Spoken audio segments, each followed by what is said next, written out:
शुरू अल्लाह के नाम से जो बड़ा मेहरबान और नहायत रहम वाला है। अस्सलाम वालेकुम। मैं ज़ाहिद अज़ीम अपने चैनल अवामर इदारा के साथ आपकी खिदमत में हाज़िर हूँ। नाज़रीन, आज कुछ अहम डेवलपमेंट्स हुई हैं जो हम आपके सामने रखेंगे।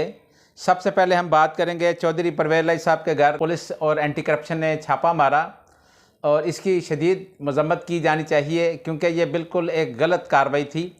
पुलिस और एंटी करप्शन ने रात देर तक उनके घर पे छापा मारा और वहाँ पर जाकर उनका जो मेन गेट था वो भी तोड़ दिया, जबकि मुनसलाई और जो उनकी लीगल टीम है वो ये कह रही थी कि उनकी जो ज़मानतें हैं वो 6 मई तक मंजूर हो चुकी हैं। पुलिस ने उस मौके के ऊपर ये मौक़िफ़ अख्तियार किया कि उनकी ज़मानत कैंसिल हो चुकी है और इसलिए वो आज उनको बताने आए हैं। लेकिन ये एक नहायत ही नामुनासिब तरीका था जिस तरीके से पुलिस और एंटी करप्शन के लोगों ने वहाँ पर ज़ोहर इलाही पैलेस के अंदर जाकर चौधरी परवेज़ इलाही साहब के घर का मेन गेट तोड़ दिया और अंदर दाखिल हो गई। बल्कि इवन वहाँ पर जो चौधरी शुजात हुसैन भी, आपको पता है कि वो साथ साथ पूरी फैमिली रहती है, वहाँ पर भी चले गए, जिसकी मेरा नहीं ख्याल कि कोई भी पाकिस्तान का जो इस वक्त पॉलिटिकल लीडर या पॉलिटिकल जो वर्कर है इसकी हिमायत कर सकता है, क्योंकि ये एक ऐसा वाक़या हुआ है कि जिसकी जितनी भी मज़म्मत की जाए वो कम है। चौधरी परवेज़ इलाही वो ख़ानदान है जिन्होंने हमेशा पॉलिटिकल वर्कर और जितनी भी पॉलिटिकल लीडरशिप है उनके साथ बना के रखी है और हमेशा उनको इज़्ज़त दी है। आपको याद होगा कि जिस वक्त पाकिस्तान के अंदर परवेज़ मुशर्रफ साहब की हुकूमत थी और परवेज़ इलाही साहब जो है पंजाब के अंदर वज़ीर आला थे, तब भी परवेज़ इलाही साहब ने उस वक्त जो शरीफ ख़ानदान था जिनको मुल्क बदर कर दिया गया था उनकी फैमिली का ख़ास ख्याल रखा और हमजा शहबाज जो कि पाकिस्तान में मौजूद थे सरकारी तौर पर उनको हर तरह की सहूलत भी फराहम की गई और सरकारी कोई भी उनका ऐसा काम नहीं था जिसको रोका जाता था।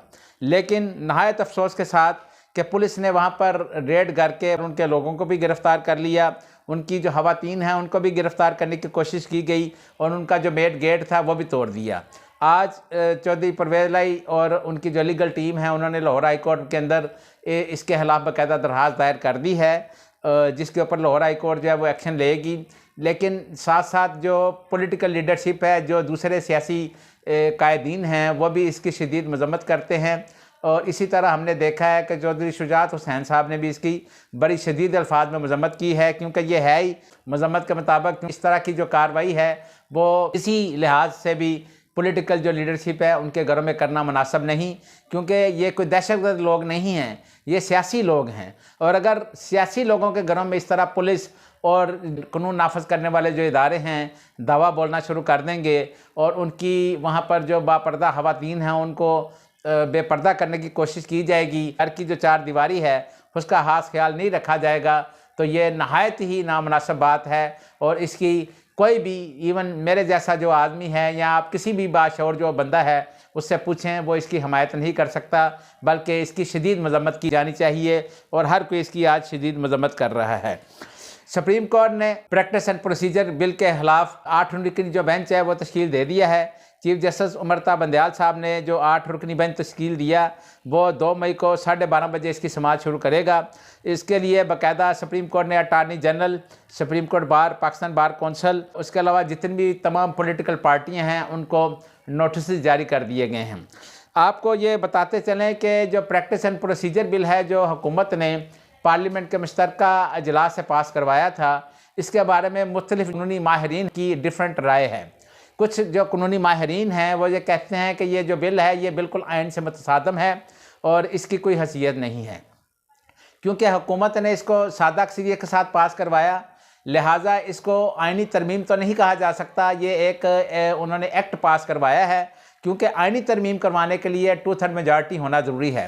हुकूमत के पास आपको पता है कि 2/3 मेजॉरिटी नहीं है, लेकिन उसके बावजूद हुकूमत ने सुप्रीम कोर्ट के जो चीफ जस्टिस हैं उनके इख्तियारात के ऊपर कदगन लगाने और उनका जो अज़हुर नोटिस लेने का इख्तियार था उसको ख़त्म करने के लिए ये बिल पास करवाया, जिसको कानूनी माहिरीन जो हैं वो अच्छा नहीं समझ रहे और उनका ये ख्याल है कि सुप्रीम कोर्ट इस बिल को नल एंड वाइड करार दे सकती है, क्योंकि सुप्रीम कोर्ट के इख्तियारात को आइनी तौर पर ख़त्म नहीं किया जा सकता और आइन सुप्रीम कोर्ट के चीफ जस्टिस को यह इख्तियार देता है कि वो अज़हुर नोटिस भी ले सकते हैं और बेंच तश्कील देने का इख्तियार भी आइनी तौर पर सुप्रीम कोर्ट के चीफ जस्टिस के पास है।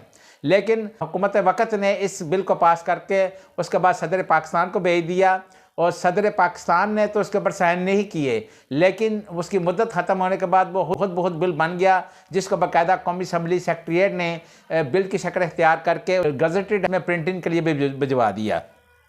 सुप्रीम कोर्ट अब 2 मई को जब इसकी समाअत शुरू करेगा तो उसके बाद देखते हैं कि जो लीगल माहिरीन हैं वो इसके बारे में क्या कहते हैं, और सुप्रीम कोर्ट की जो आगे इसकी प्रोसीडिंग होगी उससे अंदाज़ा होगा कि ये आगे किस तरफ जाता है।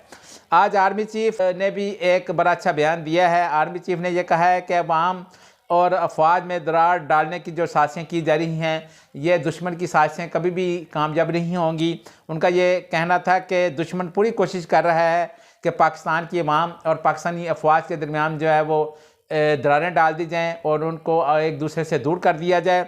आज वो कैडेट्स की पासिंग आउट परेड के हवाले से खिताब कर रहे थे। कैडेट की पासिंग आउट जो परेड है वो पाकिस्तान मिलिट्री एकेडमी ककोल में मुनक्कद की गई, जहां पर आर्मी चीफ ने खिताब भी किया। आर्मी चीफ का कहना था कि रियासत का महवर पाकिस्तान की अवाम है।